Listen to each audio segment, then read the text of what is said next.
स्वागत करें।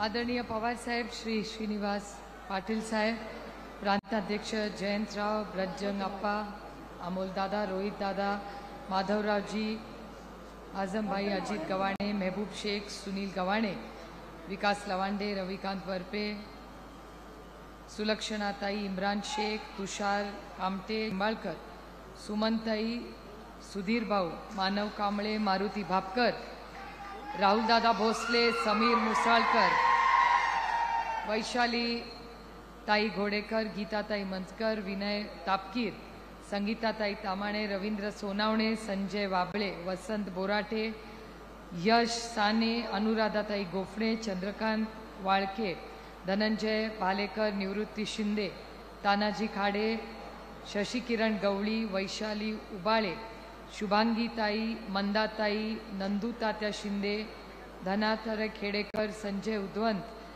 विनय रणसुबे, तौफिक शेख, व्यासपीठावरील सर्वच मान्यवरांनो, उपस्थित बंधू आणि भगिनींनो, आज या भागातल्या माजी नगरसेवक पिंपरी चिंचवड यांच्या प्रवेशाच्या निमित्ताने आपल्याला जमलेला आहोत। ज्यांचा प्रवेश असा झाला त्यांना मी मनापासून पक्षामध्ये स्वागत करते आणि पक्षामध्ये आपण आल्यानंतर आपला मान सन्मान हा पक्षाच्याकडून पूर्णपणे पाळला जाईल हा शब्द मी तुम्हाला संघटनेच्या वतीने देते।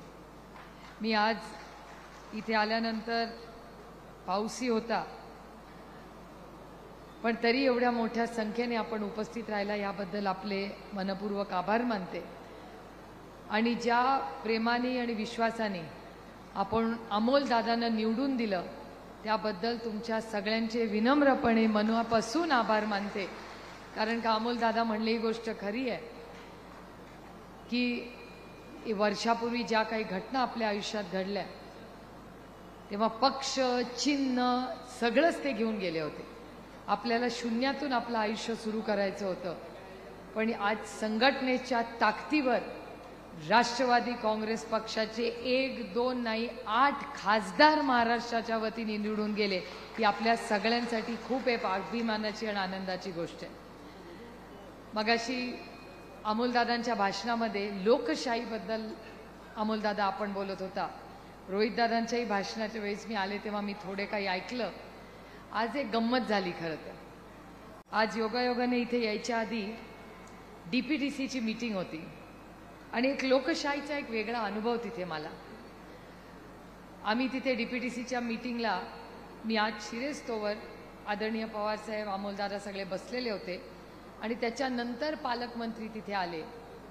एक गोष्ट आदरणीय पवार साहेब माझे वडील म्हणून मी म्हणत नाहीये, पण खूप शिकण्यासारखी आज मी पाहिली की जेव्हा पालकमंत्री मीटिंगला आले तेव्हा आदरणीय पवार साहेबांसकट प्रत्येक जण त्या हॉलमध्ये उठून उभा राहिला। ही एक आपल्या सगळ्या कार्यकर्त्यांना शिकण्यासाठी गोष्ट आहे। म्हणजे पवार साहेब तिथे बसले असते तर कोणी टीका केली नसती, पण पवार साहेबांनी तो प्रोटोकॉल पाळला की मी एक खासदार म्हणून या मीटिंगला आलोय, पण ह्या पदावर आज पालकमंत्री म्हणून जी व्यक्ती बसली आहे त्या व्यक्तीचा पदाचा मान सन्मान झाला पाहिजे।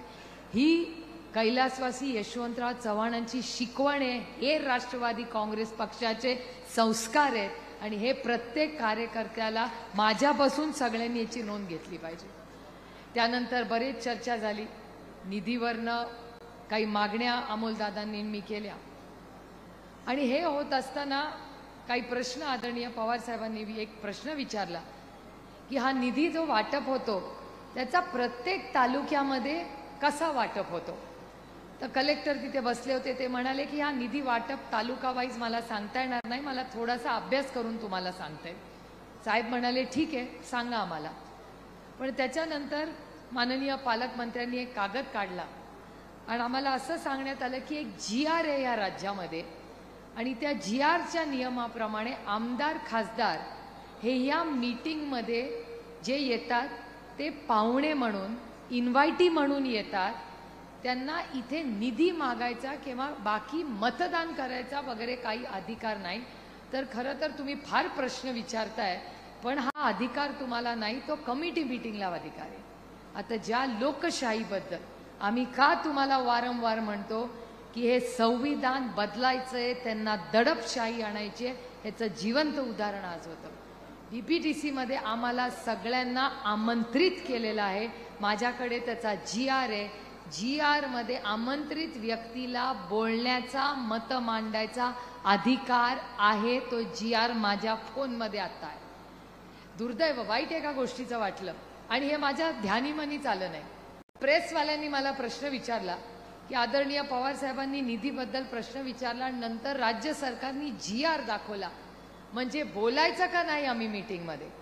म्हणून मी म्हटलं मी स्वतः GRचा अभ्यास करते. त्या GR मध्ये स्पष्टपणे लिहिलेलं आहे की प्रत्येक आमदार खासदार ज्याला आमंत्रित केलेलं आहे त्याला तिथे बोलायचा अधिकार आहे, त्याला मतदान करायचा अधिकार नाही. आम्ही मतदान करायला गेलोच नव्हतो.